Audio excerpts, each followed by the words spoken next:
Welcome back to the Fernio podcast. We are continuing our series with career journeys today. We know that the BD and partnerships world can be a little hard to navigate. It can feel lonely at times, so we've started this podcast as a way to help you in your endeavors to learn about other career paths that have led to BD and partnerships. We've tapped into our member community to learn about different career journeys. So we have Molly here today who will tell us her story. I'm Jillian Truby. I'm the host. I am a partner program manager over at Greenhouse Software, where I manage a network of over 300 partners and have also been navigating my career in the partnerships world. So I've been really happy to be a part of this community and learn from others. So with that, I'll let Molly introduce herself. Thanks, Jillian. Good to be here. I'm a huge fan of Fernio and Scott and what you guys are doing.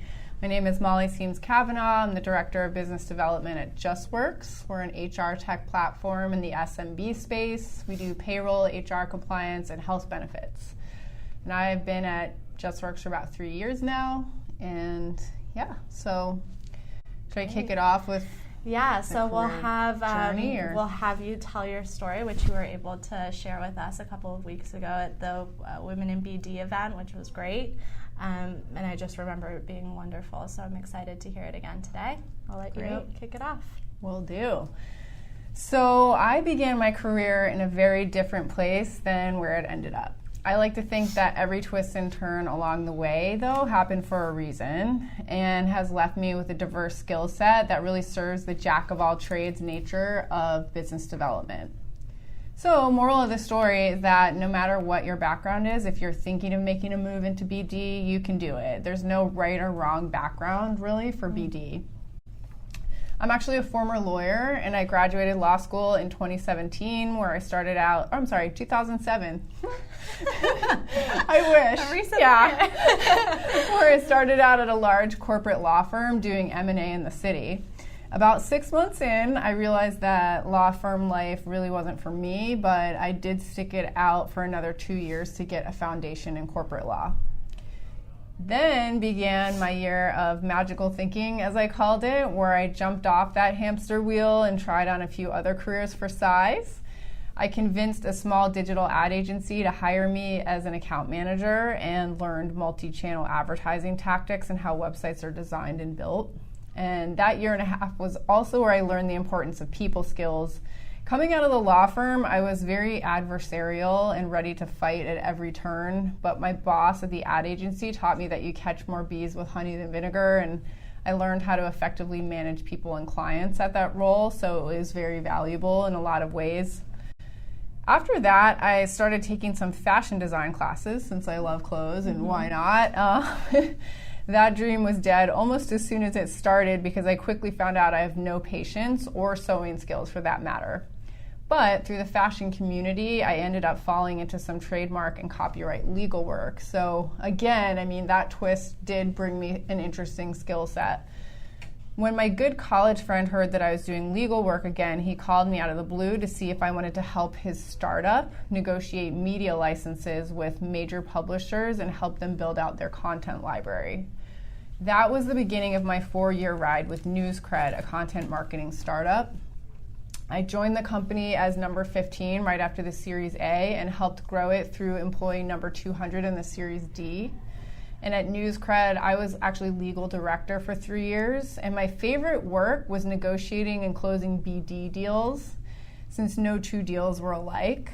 And when our head of BD left, the CEO asked me if I wanted to take over the BD lead role. At first, it was really challenging getting used to being on offense rather than wearing my legal hat and being on defense, but I soon grew to love it. And that really catches us up to the present day. So I joined JustWorks, like I said, about 3 years ago to actually start the BD function. So that didn't exist here. And at first, I was a team of one, devising a partnership strategy and figuring out how to execute on it. And slowly but surely, my partners began to generate revenue. And since then, I've been fortunate enough to hire a team of 4. And BD is responsible for about 19% of JustWorks revenue today. And I'm actually hoping to see that number grow. I use my legal background pretty regularly to draft and negotiate various types of deals, and it has served me fairly well. Practicing law is like really about mitigating risk, and that has always been a big part of entering into a new partnership. My ad agency experience also aids me in that BD feels like marketing at times, because JustWorks has a very diverse long tail of almost 400 partners, and my team has to find ways to nurture and engage them through email communications, swag, events, and other means. In conclusion, I really have no regrets about the twisting, turning career path. I'm actually grateful for it since it serves me every day. So to the audience, if you're thinking of getting into BD but you aren't sure you have the right background, I urge you to think bigger and just figure out how you can draw on the no doubt very useful experiences you have had. Yeah, that's awesome. Thank you. Yeah, no worries, of course. I think what we'll do now is obviously go into the questions and talk more about your story and your background. I love that you spoke about all of your different career trajectories that got you to this point, like being a lawyer and going into fashion. You talked a little bit about some of the skills that you learned in each of those, but I'd love to kind of talk more to the skills that you learned in those specific moments that you've been able to bring to your current day role. Yeah, so I would say the legal background is definitely a big asset in that I have to think through deals all day, how to structure them, what deal terms, how to not only get it on paper, but then how to operationalize it post-deal. So as a lawyer, I had to draft contracts for all the teams at my company, marketing, BD, product. And that really helped me think through the various parts of a deal and the types of ways they can be structured. And so I kind of have those blueprints in my head now. So nice. Yeah. Like, do you have to rely on your legal team much here, or can you really do everything yourself?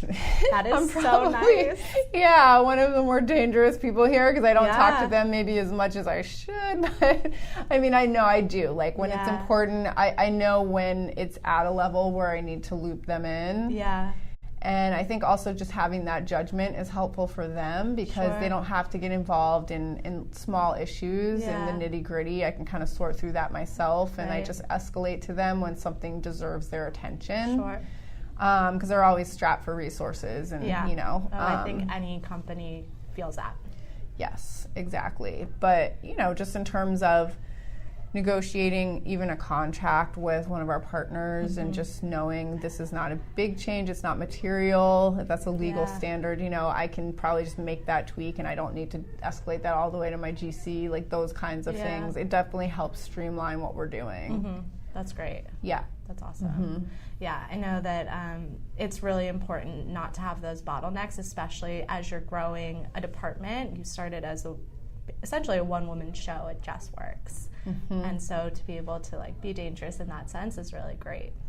And I'll come back to being a one-woman show. But I also kind of want to talk about all of the different careers you've had and the idea of imposter syndrome, because I think we as women and just as people, like that's a huge thing. We've talked about it so often. My director actually sent us an article about imposter syndrome today, and I was like, oh my gosh, this is full circle because I was literally talking about it last night. Yes. I think it is a very big topic of discussion. So I'm wondering if you felt that when you came into this BD role and how you might have overcome it.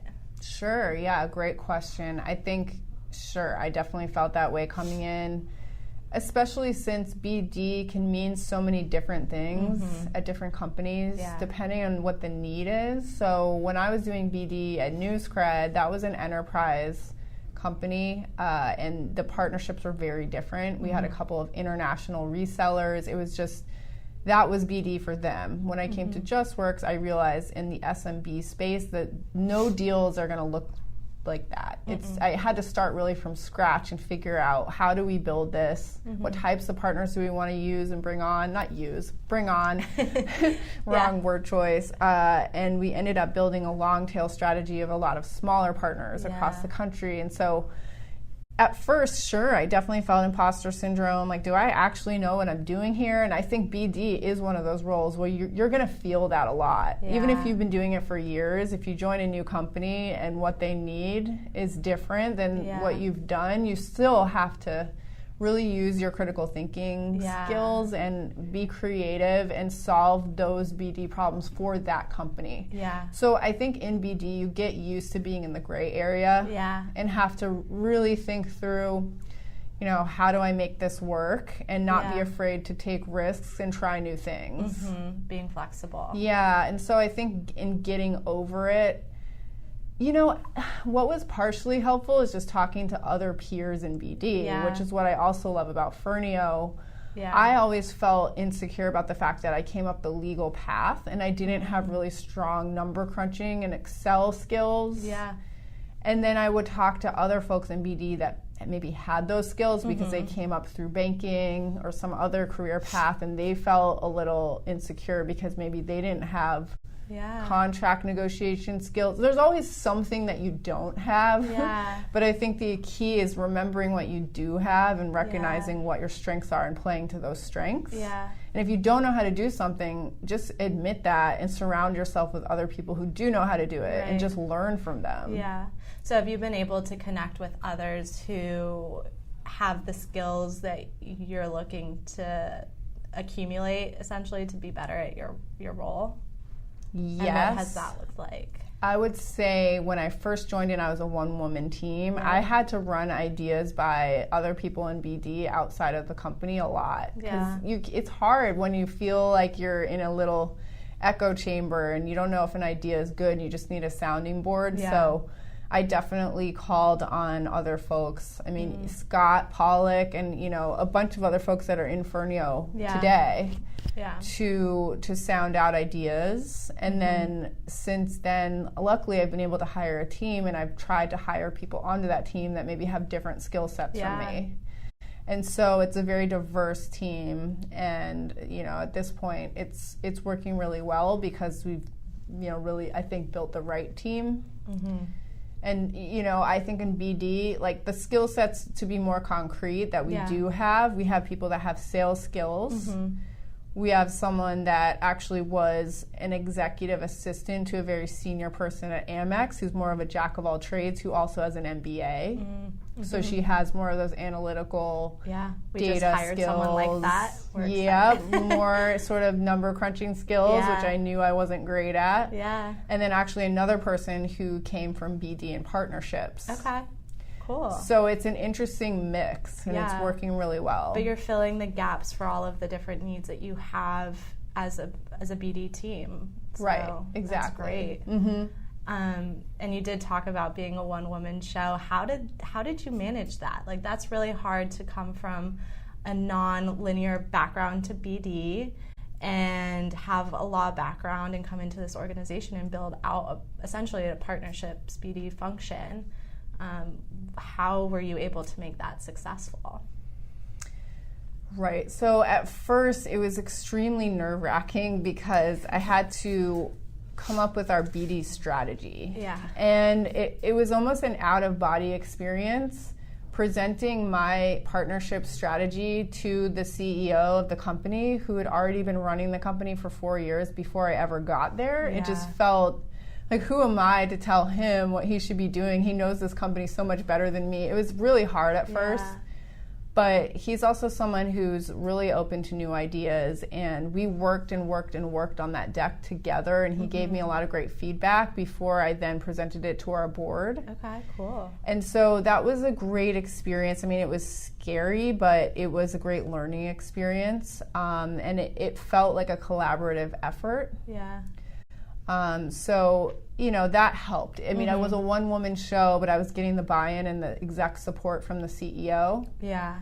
And then when I started executing on the strategy, I was given enough time and space to fail. Yeah. Which I also think is absolutely critical for a new BD function because there's never an exact roadmap for what that person or that department needs to do. It's always a little different. It's not like customer success or sales where it's more formulaic. Yeah, you can't really determine the outcome. No, and you have to be willing to make some bets, and they're not all going to work out. It's a little bit of a riskier role.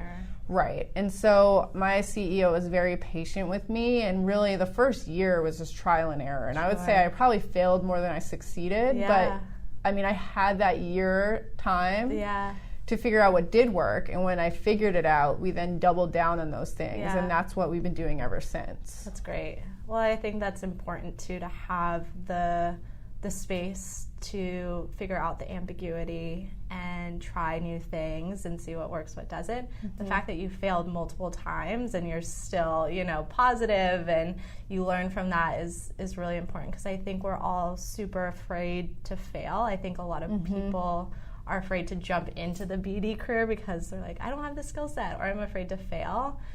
And we have to be okay with failure and getting comfortable with being uncomfortable, which is something that I've been hearing a lot of. Is there anything specific that you learned from those failures that helped propel you forward? Anything maybe about yourself or partnerships in general? Yes, I would say what I learned about partnerships is that it's easy to put one on paper, but it's hard to operationalize it and actually make it work. So that's what I always tell my team. I would say 10% of a BD deal is the contract and what we say we're going to do, and 90% is what both parties actually do. And so it kind of helps the rest of the company and my team get their heads around, how challenging BD is, because there's a lot of people that love to run around and find partners and sign up partners, and that's fine. I mean, that's great, but at the end of the day, having them on paper doesn't mean anything. It's the work of really building out that relationship, dividing up who's going to do what, and sticking to it and committing to it over a period of time when it may not be the number 1, 2, 3, or 10th priority of that company because it's a new initiative. Right. So, I'd say that's what I learned about failure, is that essentially, yes, it happens. And usually it's when the rubber meets the road and you're trying to operationalize. That's when it happens, basically. And just know that that's possible. I think temper people's, I don't mean to be negative, but temper people's expectations when you enter in, because a lot of times there's so much fanfare and there's PR and everyone's all excited, and it's a great feeling. But you have to remind people that, okay, now we dig in and do the real work to make this thing successful. And, I think it's important for execs to realize that about BD, that, sure, they may have signed a couple of partners, but they're doing the real work after those partners are signed, and to give them the time and space to figure it out. So, I think a lot of it is about expectation setting. How do you do that with your partners? Because I feel like it's really easy to say, okay, we're going to do X, Y, and Z, but at the end of the day, you do your part hoping that someone will come to the table and meet you, but sometimes that doesn't happen. So, how do you get people to meet you at the table? I think a lot of it happens during the deal negotiation process, and this is the lawyer in me coming out. It's basically talking about the things that can and probably will go wrong, and what's going to happen, and what's your contingency plan, and having the tough conversations up front. Because you want to go in trusting them, you want to go in optimistic, of course. But at the end of the day, it's an arm's length business deal. This isn't your family. This isn't someone that you just inherently trust. And so everything's great until something goes wrong. And that's when you really need to figure out, when something goes wrong, who's going to do what. Right. Having that contingency plan in place. Right. And literally putting it into the contract so that if and when it happens, no one's freaked out. They just go to plan B. Right. Plan B is always important. Awesome. Switching gears a little bit, because I think there's been a really big push of women in business. I'm super passionate about this, obviously. I planned that Women in BD event. So I'd love to get your take on how you, as a woman, and at one point were a one-woman show.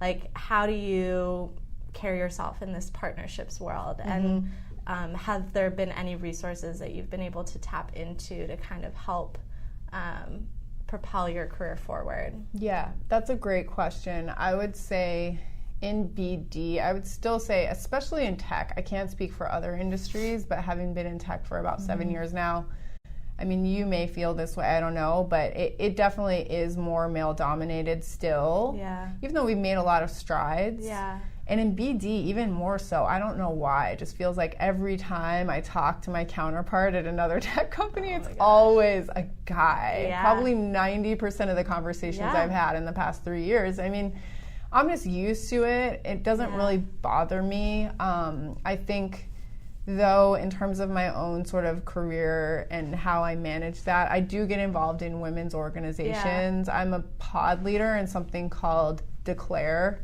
which is a women's sort of leadership organization for tech and finance specifically. Yeah.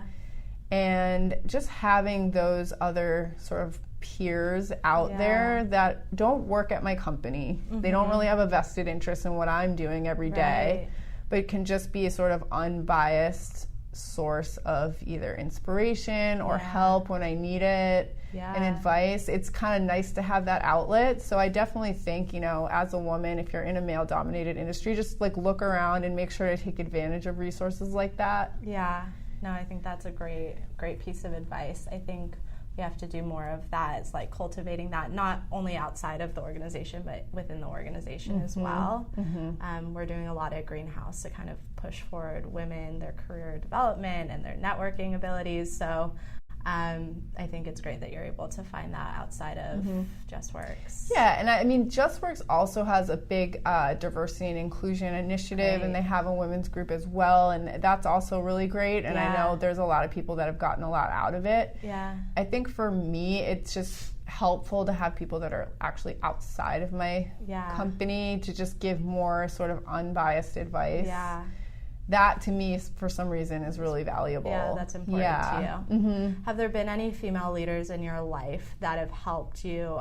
And it could be mentorship, or it could not be, because I think mentorship is also a pretty big topic and something that everyone strives to find in their life, but it's kind of hard to find great mentors unless it happens organically. I've yet to find like a wonderful mentor in my life. So I'm curious if you have had any of that. Yeah, so I would say being a career switcher, I haven't really had a mentor per se. I haven't sort of had that one person. I think it definitely is easier when you're in more highly structured environments. And, you know, if I stayed at the law firm, for instance, I definitely would have had those types of opportunities because it's so linear. But, and especially in tech, I mean, it's mostly people my age or younger. I'm one of the oldest people at this company, and I'm still in my 30s. So, I mean, there's not a lot of that. I think, you know, but a lot of it comes from my peers, frankly. Yeah. No, that's great. I mean, honestly, I'm saying this again, and it's not just because I'm on a Fernio podcast. I really do lean on people in Fernio. Me too. Because there aren't that many BD people at this company. I mean, it's always a small team. Yeah. No matter where you go. We have 550 employees, and our team is 5 people. Yeah.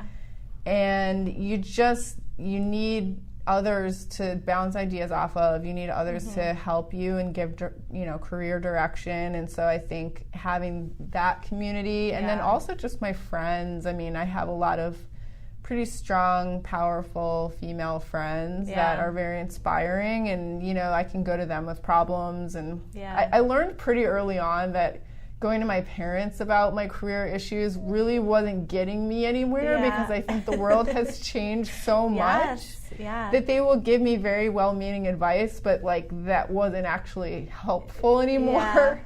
So I would say my peers, honestly, have really helped. Yeah, that's great. My parents, I don't think, have any clue. I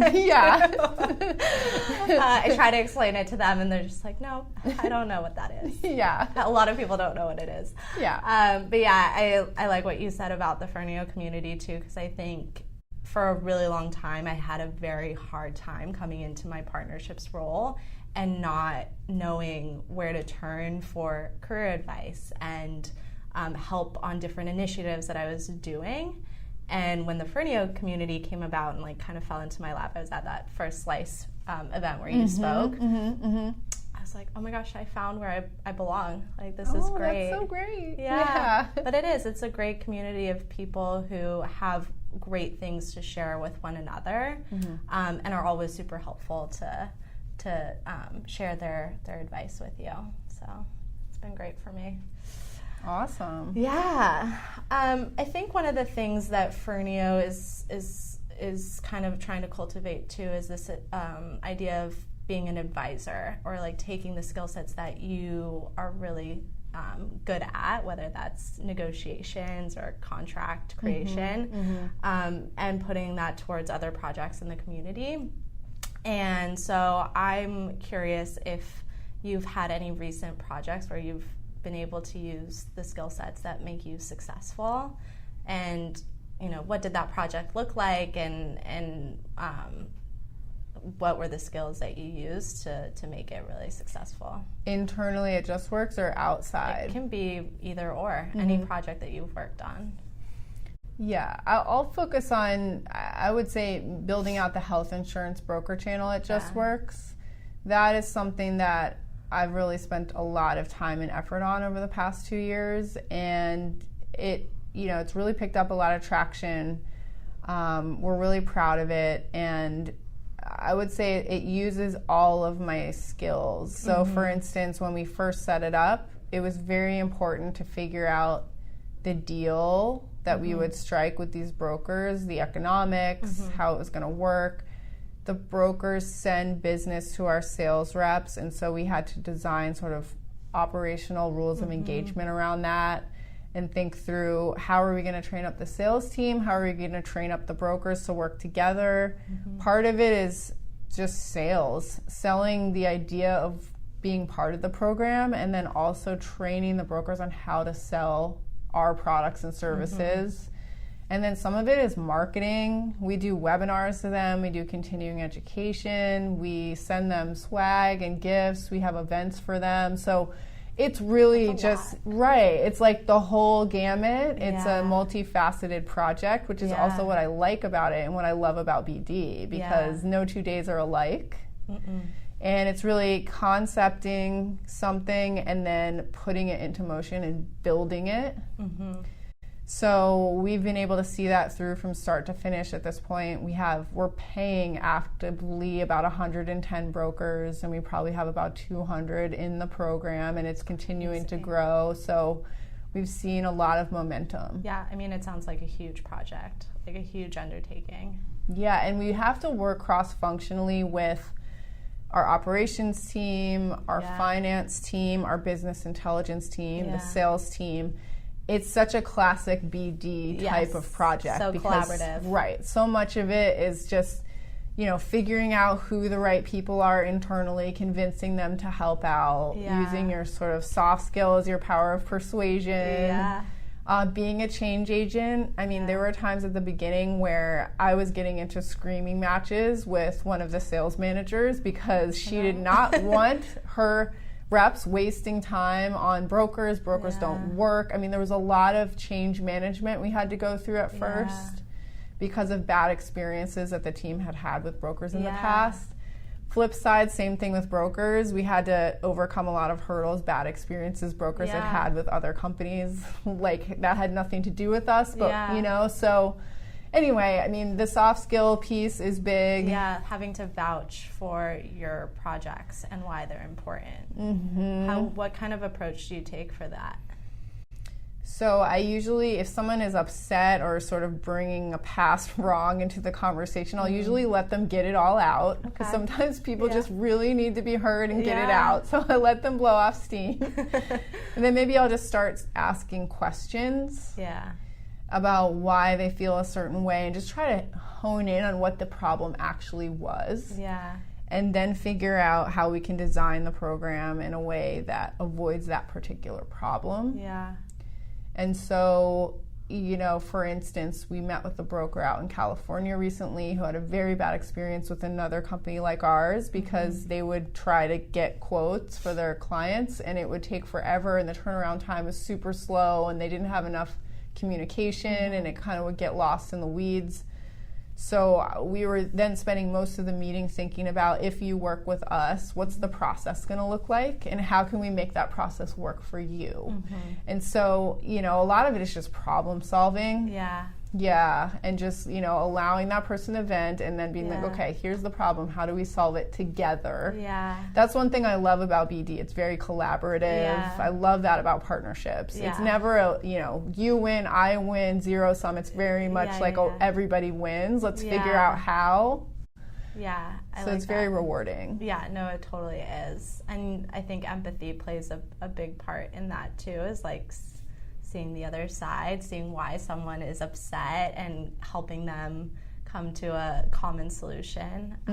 That's something that we've also talked about a lot, is being empathetic, and something that I'm trying to work on, because whenever a partner comes to me and they ask for XYZ, I'm like, I can't do that for you. Right. Then I have to see why they want that, and that it really does create a better partnership when you can have empathy and come to the table, as we mentioned, with a partner.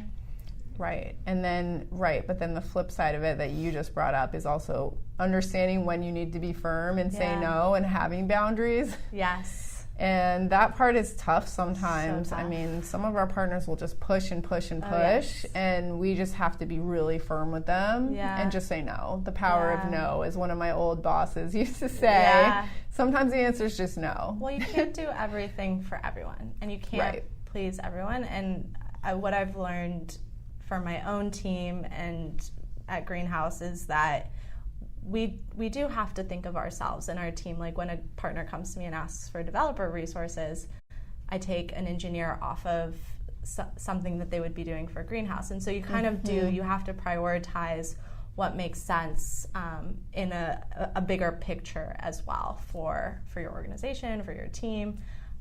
So no does come into play quite a bit. Yeah. Definitely. Yeah. Is there anything else that you think would be helpful for people who are listening, who might just be getting started in a career in BD and partnerships, or might be thinking about making a switch?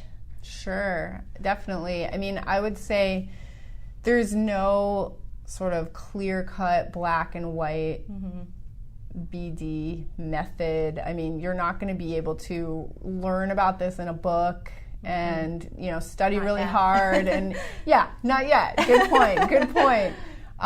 You're right. And actually, Scott did write a book, so I take that back. It's What is Business Development? And I actually love that book. But I haven't read it yet. I do think, point is, yes, read that book and, go into it eyes wide open, but know that you're going to encounter situations that have probably never occurred before. Brand new situations you're going to find yourself in, because it's somewhat of a change agent type of role. It calls for a lot of problem solving and creativity, and at first that's going to be really scary, because most likely there isn't going to be someone telling you exactly how to do it. This isn't accounting, this isn't practicing law.